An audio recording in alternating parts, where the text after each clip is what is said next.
dua that Allah make our affairs easy. Listen to the dua in Surah Taha. Rabbi shrah li sadri. Oh Allah, grant me clarity of my chest, Ya Allah. Open up my chest for me.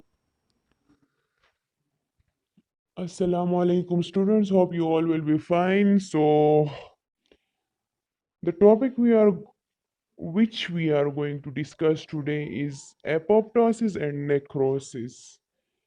ये दो topics आपकी chapter में रह गए थे सबसे last में। तो फर्स्ट वन आपके पास है एपोप्टोसिस। एपोप्टोसिस क्या है इसके बारे में पढ़ते हैं। तो ये आपके पास एक प्रोग्राम्ड सेल डेथ है, मतलब बिल्कुल एक मनसूबाबंदी की वजह से, एक प्लेन की वजह से जो सेल जो है वो डाई हो रहा हो उसको कहते हैं एपोप्टोसिस। ठीक है। तो एपोप्टोसिस जो है इसमें अनवांटेड सेल्स को रिमूव किया जाता है। ठीक है। अनवांटेड सेल्स को कैसे रिमूव किया जाता है, मतलब वो सेल जो बिल्कुल बेकार हो जाते हैं, यूजलेस हो जाते हैं, किसी काम के नहीं रहते, ना तो वो सेलुलर एक्टिविटी के काबिल रहते हैं और ना ही जो है उनके अंदर कोई ऐसे इंजाइम चले जाते हैं जो इनकी वर्किंग को और ख़राब करते हैं। तो वो सेल जो है वो खुद ब खुद ही ख़त्म हो जाते हैं। ठीक है। तो एपोप्टोटिक सेल्स जो है इनको रैपिडली इनगल्फ किया जाता है उसके नेबर के सेल से। इसी वजह से ना तो इन्फ्लेमेशन होती है और ना ही पेन होता है। ठीक है। इसके पेन और इसकी वजह एक और भी है कि ये बिल्कुल श्रिंक हो जाता है ये सेल। तो इसी तरह ये मर जाता है ये वाला सेल। अब एपोप्टोटिक सेल्स की एग्जांपल्स आपको दिए गई है। मेटामॉर्फोसिस एक प्रोसेस है, ठीक है, जिसमें एम्ब्रियो से लेकर एडल्ट तक ऑर्गेनिज्म अपनी शेप्स जो है वो चेंज करता रहता है। उसमें बहुत मतलब वाज़ेह चेंज जो है वो नज़र आता है। तो इसकी एग्जांपल जो है वो बिल्कुल फ्रॉग में है कि फ्रॉग जो है वो सबसे पहले टेडपोल में होता है। ठीक है, टेडपोल की शेप में जब ये बिल्कुल पानी के अंदर होता है, और जब एडल्ट में कन्वर्ट हो जाता है तब इसका टेल डिसअपियर हो जाता है।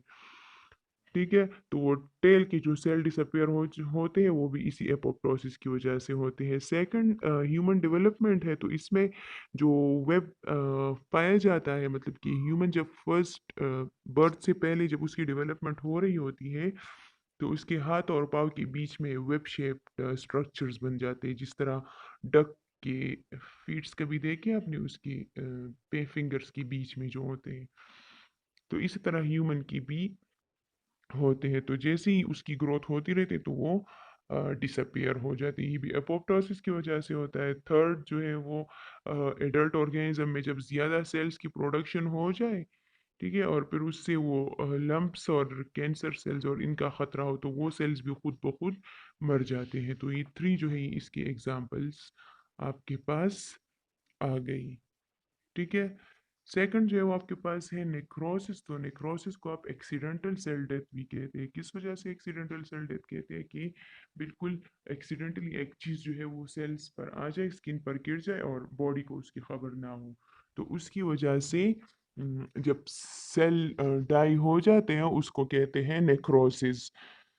तो ये या तो टॉक्सिक केमिकल्स की वजह से आता है या फिर फिजिकल इवेंट्स की वजह से। टॉक्सिक केमिकल्स टॉक्सिन्स होते हैं जो जहरीले अशिया होते हैं, ठीक है, जैसे एसिड्स भी इसमें एक मेन चीज़ जो है वो आ जाती है।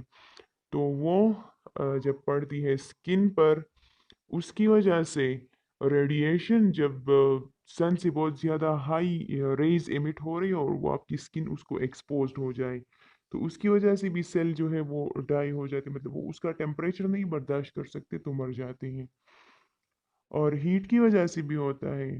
ट्रॉमा मतलब एक सडन अटैक उस पर हो जाता है, जिस तरह कोई गिर गिर गया या कोई बेहोशी आ गई किसी पर ये। तो और या फिर किसी जगह पर ऑक्सीजन की सप्लाई ना हो रही हो तो वो सेल डेथ। और या तो बिल्कुल जहाँ पर खून की सप्लाई ना हो रही तो उस वजह से जो सेल डाई होता है उसको कहते हैं नेक्रोसिस। तो नेक्रोटिक सेल जो है ये क्या करता है, जैसे ही ये मरना शुरू करता है तो इसके प्लाज्मा और इनर सेल मेम्ब्रेन जो है ये स्वेल करना शुरू हो जाते हैं। एपोप्टोसिस में वो क्या करते हैं, वो श्रिंक होना शुरू हो जाते हैं बिल्कुल। दन्नकी ही करता सेल औपदी किसे की पड़सीगी। तो इसकी ये इनर कॉन्टेक्ट्स मतलब इंट्रासेलुलर मटेरियल जो है और ये प्लाज्मा ये बिल्कुल बाहर आने की कोशिश करता है। तो उसके नतीजे में क्या बनती है, स्वेलिंग होती है। अगर कोई जगह जो है वो जल जाए तो उसको अगर आपने देखा हो तो वहाँ पर स्वेलिंग कॉज होती है। तो वो स्वेलिंग इसी वजह से होती है, ठीक है। और वो सेल्स फिर आहिस्ता आहिस्ता क्या हो जाते हैं, हट जाते हैं आपकी स्किन से। तो ये भी हो गया नेक्रोसिस में। और जब आप गिरते हैं तो एक स्किन जो है वो हट जाए, स्क्रैचेस जब पड़ जाते हैं तो उन स्क्रैचेस के नतीजे में भी सेल्स ज़ाया हो जाते हैं, ठीक है। तो ये सारी की सारी आपके पास आ गई नेक्रोसिस की एग्जांपल में जब तकलीफ और स्वेलिंग ये सब नहीं होती, आपको पता भी नहीं हो रहा होगा ये सेल डेथ हो रही है, तो वो एपोप्टोसिस में आता है। और दूसरा जिसमें आपको पता चल जाए कि हाँ मुझे कोई इंजरी लगी और उसकी वजह से ये सब हो रहा है, तो वो आता है नेक्रोसिस में।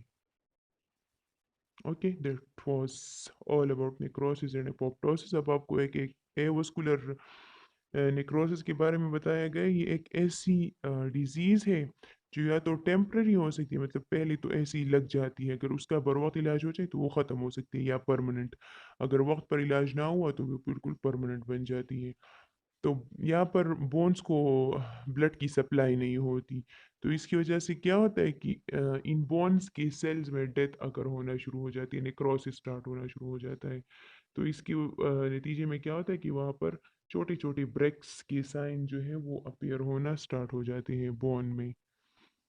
टाइनी ब्रेकेजेस जो है वो उसमें अपीयर होते हैं, ऐसी किसी को नज़र नहीं आती, जब आप बिल्कुल माइक्रोस्कोपिकली उसको देखें तभी वो आपको नज़र आएंगे।